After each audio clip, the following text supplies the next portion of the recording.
Ya, assalamualaikum warahmatullahi wabarakatuh. Selamat pagi menjelang siang, kawan-kawan. Hari ini saya kedatangan kawan dari Balaya Bandung yang berkonsen di kebencanaan. Ini Wak Cecep yang sekarang ini akan ngobrol-ngobrol terkait dengan apa yang dilakukan oleh beliau-beliau dan kawan-kawannya.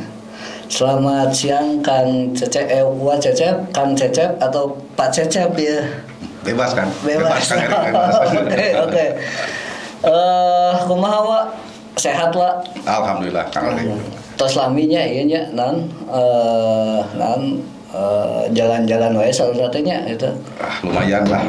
Iya pemirsa, ini saya sangat susah sekali menghubungi Wak Cecep karena begitu banyak aktivitasnya yang dimana lebih konsen di kebencanaan ya, Wak ya. Iya. Gitu.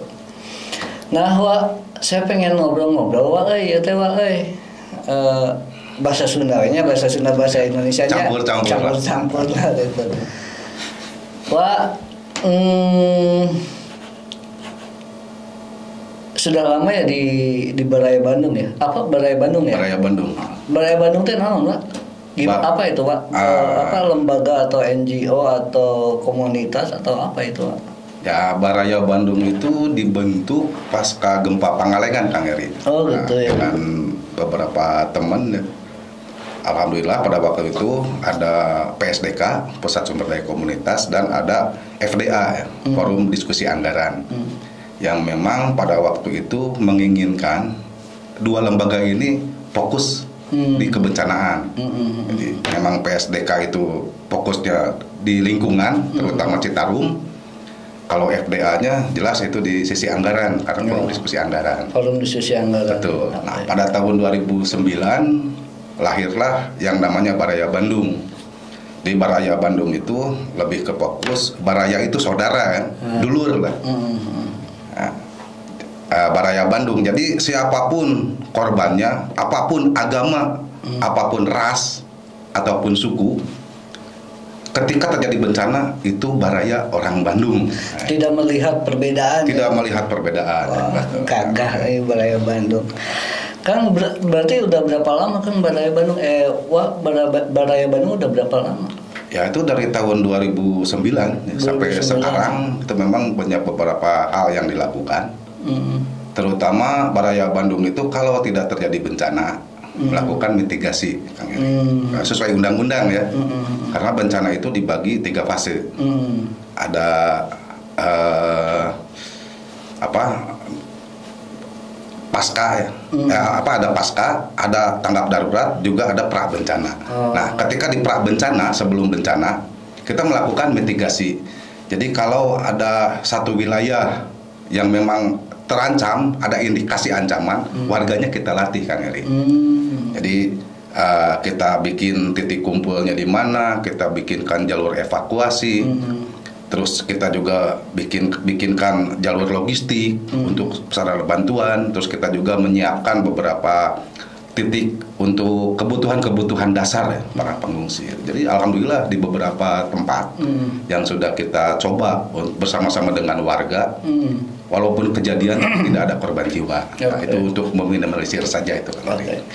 Wah gini Wak, berapa banyak Wak anggota Balaya Bandung? Anggota Balaya Bandung itu kalau di dalam catatan ya, itu ada 34 orang. Jadi ada badan pengarah, ada unsur badan pengawas, juga ada unsur pelaksana. Itu per orang atau perwakilan lembaga atau gimana konsep Balaya Bandungnya? Kalau konsep Balaya Bandung itu sendiri adalah relawan komunitas, Kang Eri. Ya. Jadi memang ada beberapa komunitas yang bergabung dengan kita. Tetapi kalau relawan itu tidak masuk dalam catatan di keanggotaan. Tapi itu mitra. Setiap ada bencana, begitu kita ajak, teman-teman di komunitas ini alhamdulillah ikut bergabung. Oke. Tapi ada mekanisme kaderisasi atau gimana itu terkait dengan apa? Contohnya gini lah, apa namanya? Saya sebagai warga pengen jadi anggota Beraya Bandung, apakah ikut dulu? Kan ada sih ya kayak BPBD, iya. lamun di pemerintah mah BPBD atau apa SAR atau dan sebagainya. Kan harus ada ospek atau gimana, atau pendidikan, konsernya pendidikan yang lain. Apakah seperti itu atau gimana? Kita dalam perekrutan, Kang Eri, itu minimal yang mau jadi anggota itu 3 tahun ikut keterlibatan di kebencanaan. Itu. Jadi kalau misalnya orang tersebut dalam 3 tahun ini tidak pernah absen, itu kita coba rekrut dan ada syarat tentunya ya. Jadi kita juga melakukan beberapa tes, lalu ya kita coba latih juga kalau memang lolos. Karena memang saya rasa relawan itu tidak mendapatkan kontribusi ya, tidak mendapatkan gaji lah. Jadi di kita itu konsepnya ya punya modal 1 juta, Kang Edi. 1 juta? Sabar, jujur, dan tawakal. Oke. Nanti kalau sudah punya modal 1 juta itu akan mendapatkan Honda, insya Allah. Honda itu honor dari Allah Subhanahu Wa Taala. Honornya itu sehat, amin. nambah keluarga, nambah saudara. Pantok ke surga aja. Betul. Gitu, oke Pak. Nah ini Pak, saya tadi masih melanjutkan yang tadi ketika ada rekrutmen. Nah setelah rekrutmen itu konsep pendidikan apa yang disampaikan kepada mereka ataupun terkait dengan capacity buildingnya si Beraya Bandung ini? Ya memang kita lebih kepada kekeluargaan, Kang Eri. Jadi ketika kalau misalnya ada tes itu memang skill, kemampuan, terus juga emosi yang paling penting. Karena kalau sudah di lapangan di tempat bencana, emosi kita terbawa. Kalau melihat si korban itu seperti apa, kita terbawa suasana. Emosi kita akan tinggi. Terus kalau misalnya ada kekurangan untuk pelayanan terhadap korban, kita juga akan emosi kita juga akan naiklah tensinya gitu kan. Berarti tong baperan atau kumaha? Itu salah satunya itu. Tong baperan. Oke. Boleh tahu nggak sih Wak, apa namanya materi ya, ilmu yang disampaikan kepada mereka itu apa aja, terus terkait yang tadi kan ada 3 ya, apa namanya, prabencana, tanggap darurat, dan pasca. Nah itu materinya seperti apa Pak? Itu kita kalau untuk dievakuasi kita memberikan 3 jenis pelatihan kan. Ada water rescue untuk korban bencana banjir ya. Ada vertical rescue, itu kalau misalnya terjadi kebakaran di gedung-gedung tinggi atau ya kita memerlukan alat vertikal lah kalau memang ada di ketinggian. Yang satu lagi itu jungle rescue, jadi pencarian korban ketika orang hilang atau kecelakaan di gunung, itu kita berikan pelatihan seperti itu. Kerjasama kerjasama dengan siapa ketika membuat pelatihan, apakah hanya internal Beraya Bandung saja atau dengan jaringan-jaringan yang lain? Ya kita juga setelah COVID ya, pasca COVID kita memang belum melakukan latihan gabungan biasanya kan. Gitu ya. Kita melakukan gabungan dengan beberapa komunitas, termasuk yang dibentuk oleh pemerintah, baik itu Tagana, Taruna Siaga Bencana yang dibentuk oleh Kementerian Sosial, terus dikelola oleh Dinas Sosial. Kita juga dengan BPBD, tapi BPBD ini hanya memberikan bantuan alat saja, meminjamkan alat, nggak pernah ada peserta dari BPBD kecuali individu yang mau ikut. Nah kalau dengan kebanyakan itu dengan penggiat kebencanaan, kebanyakan seperti itu. Support fasilitas itu masih tetap di modal lembaga sendiri atau ada karena tadi ya barusan WTT mengatakan bahwa fasilitas masih tetap dipinjamkan dipinjamkan sama BPBD. Artinya BPBD itu kan pemerintah. Betul. Nah ada nggak korelasi antara Beraya Bandung dengan pemerintahnya BPBD atau BPBD kabupaten atau BPBD provinsi? Itu korelasinya seperti apa? Ya memang pasca COVID ini kan, terus kebetulan juga beberapa kali pergantian kepala pelaksana ya, terus juga kepala badan. Karena kalau kepala badan di BPBD itu sekda secara otomatis ya. Jadi siapapun yang menjadi sekda itu otomatis menjadi kepala badan. Nah kita untuk saat ini memang belum ada interaksi dengan BPBD Kang Eri, karena memang kita juga belum melaksanakan kegiatan. Tapi insya Allah beberapa bulan ke depan kita akan melakukan lagi latihan gabungan, karena kangen ya dengan teman-teman. Setiap bertemu di tempat bencana, sementara ketika tidak terjadi bencana ya akan kita manfaatkan gitu, untuk pertemuan. Pak, kalau Balai Bandung ruang lingkup atau ya fokusnya di kabupaten atau provinsi atau kalau ruang lingkupnya jelajahnya itu sebetulnya bisa dikatakan nasional kan. Nasional, okay. Karena ketika Gunung Merapi meletus, erupsi tahun 2010-2011 ya, pada waktu itu. Yang Jogja atau yang? Jadi kita melakukan beberapa pendampingan ya. Bukan hanya kepada korban, tetapi kita juga melakukan pendampingan kepada warga yang memang mereka mempunyai keinginan untuk menolong. Jadi seperti di daerah Sleman, kita juga melatih beberapa orang Karang Taruna untuk dirancang.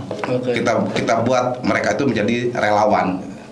Jadi waktu itu saya coba mereka dilatih membaca kompas alam dulu, Kang Eri. Karena perilaku hewan, perilaku tanah, perilaku angin dan perilaku pohon itu tidak pernah bohong lah ya. Jadi kita coba latih seperti itu. Setelah itu kita juga coba teman-teman di sana itu untuk membantu beberapa warga untuk bisa membuat bahan batako dari lumpur yang dari pasir ataupun tanah yang dikeluarkan oleh gunung.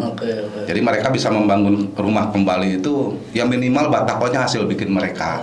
Dia artinya memberikan bagaimana pemberdayaan ya, pemberdayaan ke masyarakatnya kan itu.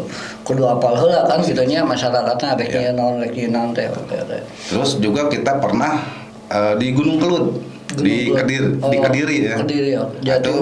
Jawa Timur. Jadi kita juga mencoba melatih beberapa warga supaya terhindar dari luncuran lahar dingin. Karena walaupun disebut lahar dingin tapi tetap saja panas itu kan.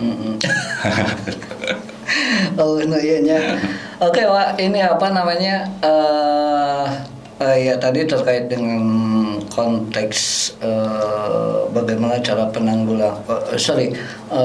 materi apa yang disampaikan dan ya apa yang dibutuhkan oleh mereka kan seperti itu.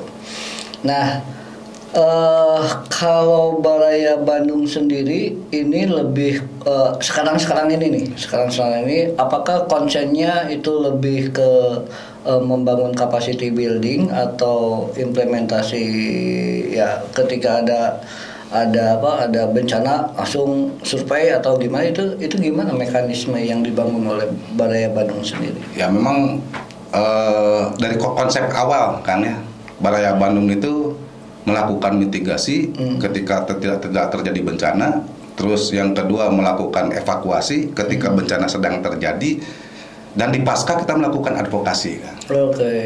Nah, biasanya itu ada beberapa hak korban yang tidak terpenuhi. Contohnya bayi kan, bayi itu korban tapi punya hak hidup kan. Nah, mereka itu jarang ya mendapatkan jatah makan itu sesuai dengan umurnya kan gitu. Jadi rata-rata bantuan itu mie instan kan, terus persis. Sementara kebutuhan bayi itu berbeda kan dengan orang tua. Nah, terakhir ini Wak, apa namanya kan sekarang contoh kemarin lah ya, belum lama ya, 2000 ya, tahun